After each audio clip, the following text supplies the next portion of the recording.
And also places in Florida like Miami, Orlando, Tampa, Fort Lauderdale. There's lots of good cities in Florida where it's like really warm most of the year.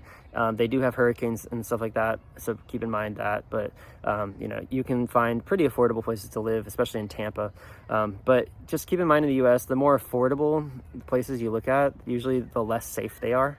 So just try to find a happy medium between affordability and safe, and also like somewhere close to where you like.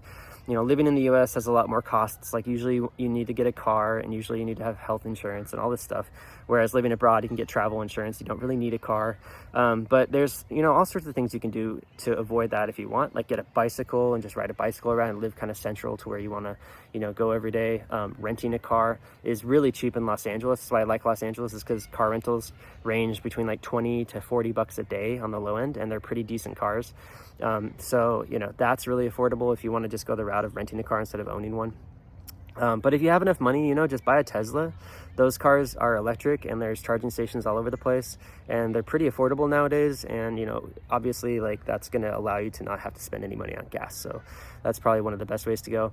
Also in the US, what a really popular thing to do is to just get a van or Class B RV or even Class C RV and travel around, you know, road trip around the US. You can get Starlink satellite internet now, and you can work just from almost anywhere. So, you know, go to any like national park or any campsite. You can just, you know, travel up the West Coast or across the Midwest.